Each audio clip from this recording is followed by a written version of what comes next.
sorry, so I was coming today, right? So Right, much this of is this. an exec-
meeting.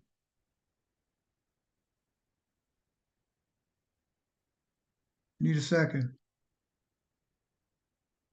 All in favor? Is Kevin Loki in attendance? Kevin?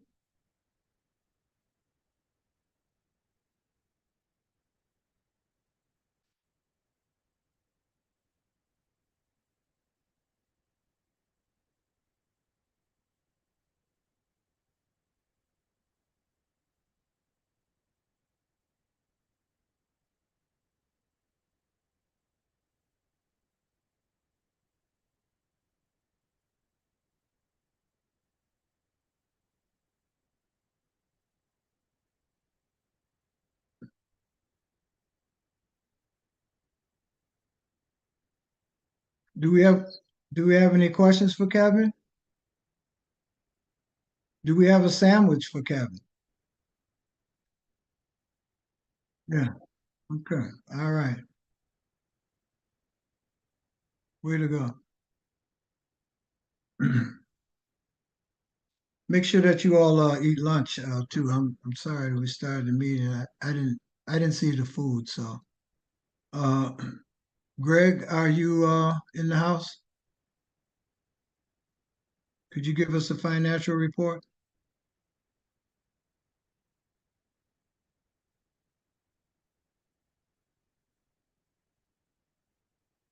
Cash balances remain steady, and we are going through a process now where we're not only trying to consolidate accounts, which we've been talking about, we made a lot of good progress in the last couple of months, but also allocating some excess cash to some higher interest bearing accounts, and you'll see that in our interest income that we generated in the last few months.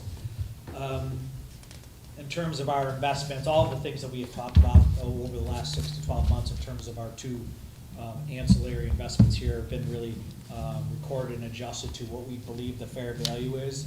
So that $117,000 really represents the Trillium investment to date, and the other investment related to LaserMax has been written down to a zero at this point. If there's anything new on those, we'll bring it to the board's attention. All of our emergency loans have been cleaned up and off the books. All of our other balances are according to expectations and budgets. You can see down there in our revenue and expenses, generally a little bit more than what we had budgeted. We had a couple loan closings that we get paid for on the SBA loan closings there that has increased our overall program income for the first 3 months. And then also you can see the interest income that we're generating just on our cash balances. In terms of overall expenses, they're all pretty much according to what expectations. Our incentive programs are down a little bit, and that's been the trend the last 12 to 24 months. I just think it's less activity in some of those, and some of it maybe represent timing, but I think there's just been less activity overall in the last 24 months on those. Those are our grades mainly that represent the majority of those. So overall, like I said, our budgeted loss is less than we had budgeted for and anticipated. That does represent a little bit of timing because there's some programs in economic development that is going to hit here in the next, over the next 9 months. But certainly we continue to try and maintain our consciousness of the money coming in and what we have going on. Any questions for Greg? How much do we have invested? Almost $3 million. And what do we have it in? Money market. We're looking to do some other things. We're just not quite there yet. I'm sorry? We're looking to do a couple other, looking at all of our options, Bill, so like, we're looking at, again, right now, we're temporarily putting in the money market. We are gonna look at some other CDs and treasuries here in probably the next. The original plan was to consolidate everything into the operating account and the sweep account at M&T, and then put an RFP out for all the banks to see what our best bang for our bucks. So right now, we're closing the ones in all the smaller accounts at the other banks, consolidating them at M&T, and then hopefully by fall, we'll have the RFP out. Do you have to do an RFP? I might add, this has to have an oversight from the finance committee. Yes. Yeah. The problem I have with that is rates are gonna start declining. Yeah. This is peak. Right. Right. Yeah, I mean, agreed, it's all the things that we kind of have talked about. We just, our policies, indicate that we have to, go out to an RFP to do this. And that's the challenge. You're exactly right. We talked about, hey, we may lose opportunity here because we can't get our funds into other higher interest bearing accounts soon enough, right before that maybe even levels out or starts to come down. I just, our policies indicate that, in order to do this, we have to go. Do we have to do an RFP to do something within M&T? Because I'm sure they would be happy to offer you a better. We're working on that, right? We're talking about that. We just didn't want to make any significant changes and moves before we did that. because there are limits and balances that we can, invest with, one financial institution. So we are looking at all of that as we speak, to try to take advantage of what we can in that interim. Like, we're just not gonna not do anything now, like, we're doing something, we just may not be able to consolidate, as most of you know, the more I think we commit to, a financial institution, not just one, but 3 versus 10, we get a bigger bang for our buck, right, in terms of rates, and you guys know that better than me, so that's the overall plan. But we'll talk, we continue to meet and talk about that on a weekly and monthly basis. So how long is an RFP take? By the time we get to, we're probably close to starting to write it this month, and, and get it out. It'll probably take another 30 days after that. We've already had communications with, this is, because we've started the process a year ago. We just couldn't get to the point where we quite got there. So I think a lot of the institutions are, we've already reached out to some and said, hey, this is coming. We're just, so I think hopefully that turnaround will be quicker than maybe a normal RFP process. I would But think. we're closer than hopefully that, and we can take advantage of what we need to take advantage of. And you have to do 2 RFPs, right? One for the operating account and then one for, say, like the investment piece. It can just be one RFP for both pieces? Yes. Okay. And then we'd have to have a meeting cycle to review the responses and approve and enter into contracts, so that adds time to the 30 days. I did close out 5 accounts in the last couple of weeks, and Yay. Allison deposited those checks in our M&T account, so I think So there outstanding. can't we be only many have- left then if you've done that? No, there's just a couple of CDs that we're just waiting for For those them to dates to come mature. up, yeah. Mhm. Yeah, so we're close to Close. consolidating the accounts. Good. Again, a couple CDs wait to mature, I think one in April and the other one may be later in the year. So, but again, we're not gonna wait on just that one Yeah. and do anything, like, if we're close to being there, we're ready to go, and we'll go and, again, if we need to somehow expedite some of these meetings and communications, we're gonna try to do that to take advantage of. Well, the Well, once again, before we pull the trigger on any of it, we'll have the finance committee review that and take those findings back to the board so we can have a discussion on it. Is that fair? Yep. Yeah. Okay. Any more questions for Greg? I think you should really ask him some more questions, because this is what we're paying him for.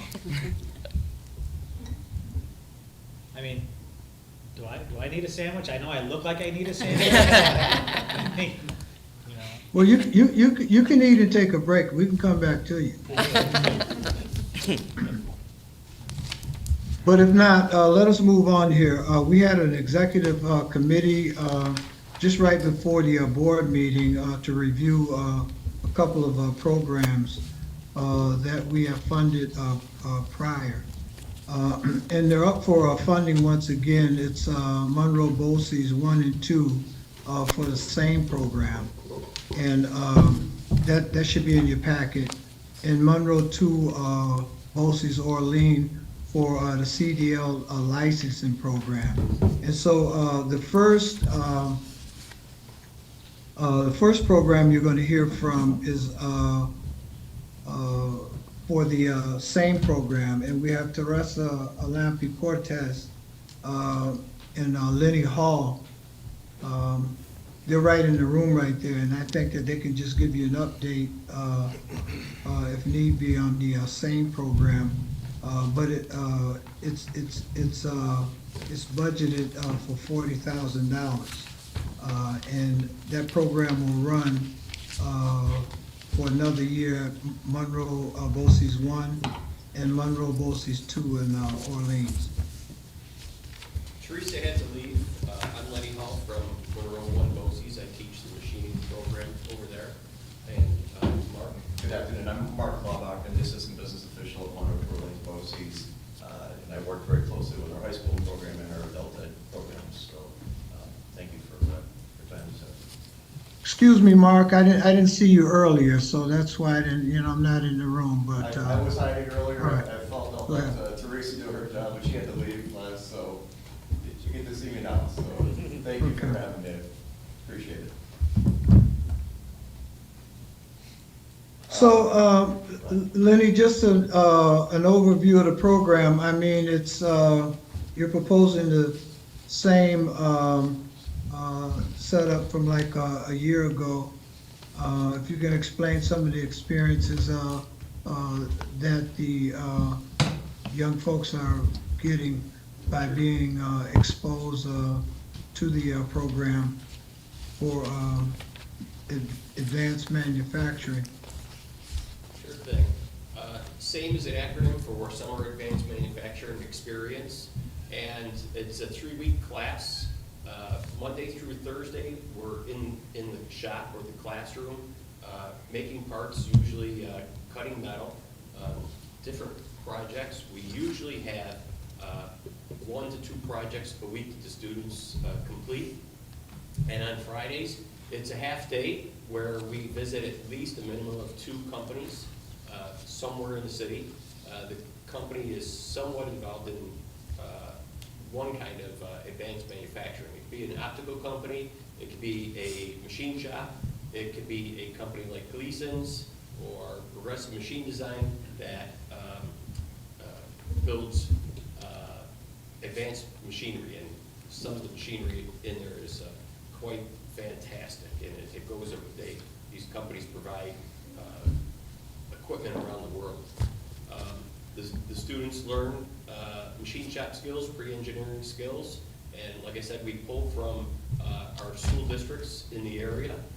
We also have students that are homeschooled or in private schools. So I've had a McQuaid student in the past and a couple homeschooled students in the past. And like I said, it's 3 weeks, 3 full weeks in July. Our programs are running July 10th through July 28th.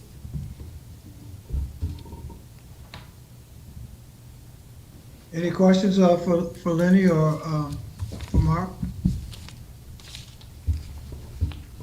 Well, we have all of the information, and we thank you for coming out. We're going to discuss this a little later on in terms of board approval, and we'll let you know the results. Excellent, thank you. Thank you, everyone.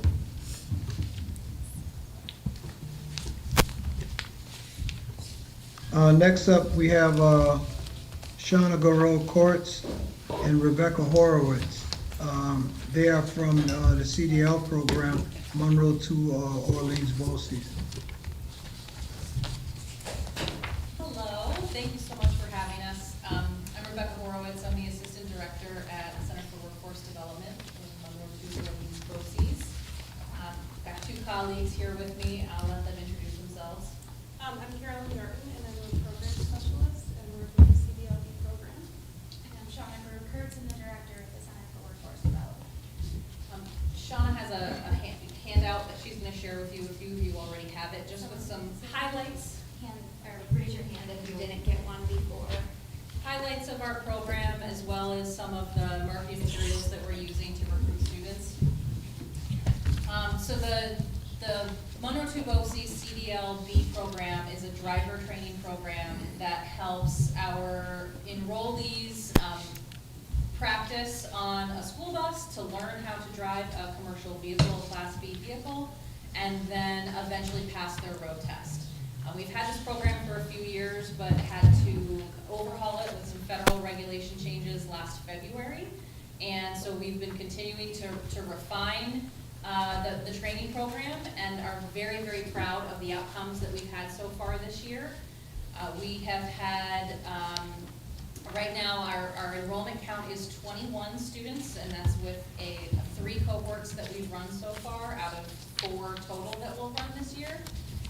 And that number 21 has continued to rise. So we started small, and this is the first cohort that we actually have running right now that's full. We have 10 students in it. We have 2 school buses running at the same time with 2 instructors, so we can keep our student-to-teacher ratio low. This is a short program. We want to get students in and learning how to drive and give them as much drive time as possible so they can be successful on their road test. And so the 2 instructors allows us to maximize that drive time as much as possible, giving them as much behind the wheel time as they can. Our outcomes this year have also been excellent. We've had 100% completion rate, which means that 100% of our students have achieved the federal requirements in order to sit for the road test. And we've had a 91% success rate in actually achieving the road test. Our outcomes for placement are a little low right now. Typically, we wouldn't provide placement rates this early in the year. So right now, our placement rate is 56%. That's not because we haven't placed the other percentage of students. It's that we haven't necessarily reached out or contacted all of those students. That process takes a long time. And once they graduate and once they're working, often are hard to get a hold of. And so we don't anticipate that will be our final number. Historically, we're placing about 86% of our students, and we anticipate that will be pretty similar this year. But enrollment continues to go up. Our students are reporting they are loving the new training model, really enjoying the amount of time that they get behind the wheel and working with other students while they're in the bus as they're going on their trips. And we just, the positive feedback that we're getting for our students just continues to grow. So we're very, very excited about the next year. So our money will be paying $22.50, and each participant will pay $250. That's their skin in the game. That totals $2,500 for the licensing in the program. Yeah, and we're only one of 2 ELDT approved training providers. It's the federal approval registry in Monroe County that allows outside trainees. Most of them are employers who are just training their employees. And we're significantly less expensive than the other. So we're very excited that this is a service and a program that we're able to offer in Monroe County. Any questions for Shauna and Rebecca? Well, once again, we have to review this and vote on it later. We will give you the results. You can be excused from the meeting if there's no more questions. Thank you so much. Thank you.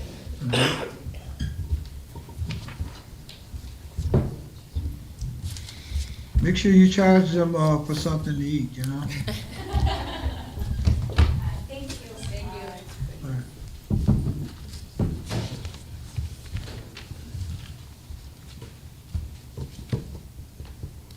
So are all the programs, have they cleared the room? Yes. Okay. So, first up, the same program. I need a motion to approve up to $40,000 for the same program in the summer of 2023 for Monroe 1 BOCES and Monroe 2 Orleans BOCES for 1 year. I'll make the motion. I'll second. All in favor? Aye. Okay. And then we need a motion to approve up to $72,000 for the Monroe County 2 Orleans BOCES CDL license program and the CDL permit test preparation program for 1 year. I'll move that. I'll second. All in favor? Aye. Okay. Can somebody run down the street and tell them?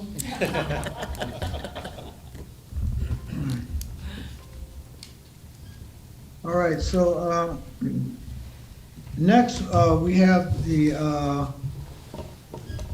remediation bond lipper. Barry, you gonna take this?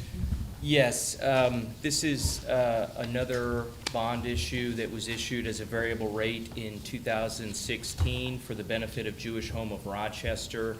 The bonds were issued in 1 month LIBOR plus a spread. LIBOR's going away in June of 2023, And so we need to approve amendments to bond documents to change the variable rate from LIBOR to SOFR. So that's pretty much well cut. So we need a motion to approve certain bond documents, amendments to change the variable rate index from LIBOR to SOFR for the Jewish Home of Rochester. And this is Series 216 bonds. I'll move that. I'll second. All in favor? Aye. Okay. Anna, you're on with the Paris report update. Thank you, Hanif. Credit to Robin and Allison for working through this. I think we are pretty well set to go. We're just waiting on the finalization of our audit. Yep. And then I can hit submit on our Paris report. Robin, is that? Yes, accurate? everything's in. This is what it looks like. This is how thick it is. Just so everybody knows, this is unsubmitted right now. I printed it. I'll send everyone a link though so they can review it and then we'll quiz them on it. But yeah, so this is the report. It's an annual report, an investment report, an audit report, and a procurement report. So we have to report all procurement transactions over $5,000 and they're all in here. But you can't do anything, they all have to be together. It's like where the state does it. We're just waiting on the final audit from the auditors, which you, sir. This has to be done every year, right? Yeah, oh yeah, we do this every year. So we're just kind of putting a notice that it was due March 31st. We're a couple days late. They're waiting on you to bless it. Well, so you develop a template for this thing, right? So Yeah, it's just a lot of work that Okay. staff has to go through to get it all in, and it's basically done. So it'll be submitted this week. Okay. Is any questions on the Paris report update? I'm quite sure there wouldn't be because you don't know what's in it, right? Right. So let's go to the microloan fund program update. Anna? Thank you, Hanif. We're moving ahead with planning and looking still to execute on the program on June 1st and start accepting applications. I'd like to introduce Chad Weber. He's a new member of our team. Chad started on March 20th.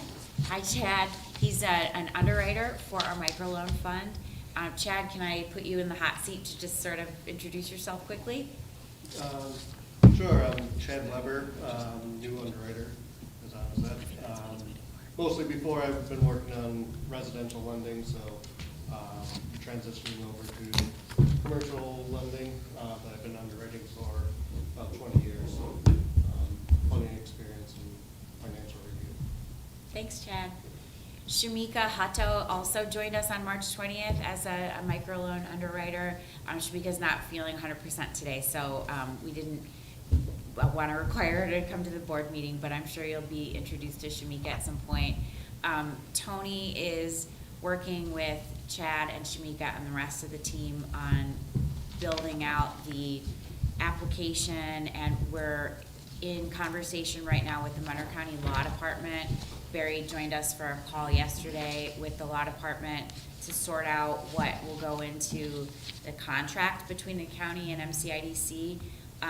These are treasury dollars, and the final rule of the American Rescue Plan does indicate that there has to be some connection to COVID in any transaction with the loan fund in terms of, you know, the person, the entrepreneur, the business owner has to in some way, shape, or form have been impacted by the ongoing crisis. So we're sorting that out right now, and I was hoping I could put Tony in the spotlight right now to talk about where he is right now in terms of the administration of the frequently asked questions document, the application, and where we are in our planning process. Yeah, so since we're just starting, all the forms are kind of new. So we've had an application that we're close to finalizing, as well as an FAQ that we're close to finalizing. The application, we took some from what our initial FFM application was, since that's kind of already set and in a portal already. And we looked at a couple of the generic ones out there, one that was kind of published by Ventures if we wanted to use them for SBA stuff. Another was Pathstone, who's kind of in a similar lending size and field as we are, to kind of bring some of their stuff in and put in there what we thought we needed to have in there. Although we may need to add a couple more things after the attorney conversation. We also had to update our document list for what we needed, again, scaled down from our SBA. Where the underwriting document is similar to the one you guys see for the SBA loans. We've just kind of chopped it down, took out a couple of the categories we don't use and just kind of scaled down the financial section some.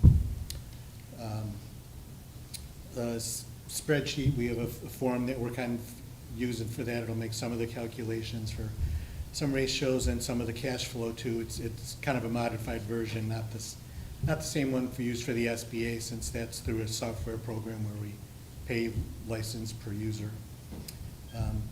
We actually have Chad and Shamika have been working through a couple of, actually took a couple different SBA loans that we did recently and kind of let them go and see what they would put together in terms of what their analysis would look like and some of the other categories. And we went over the first one, and they're working on a second one right now that we'll go over. So hopefully by the time we're ready to go, they'll be more than ready to go. Like I said, they did have some underwriting experience previously, even though it was residential. Some of that was at commercial banks also. Chad just came from 5-Star. He was at Chase in the past.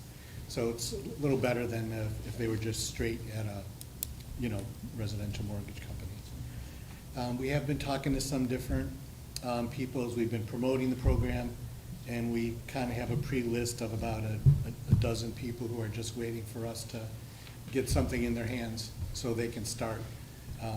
We'll probably start that before June 1st to get that in their hands so they can start rolling.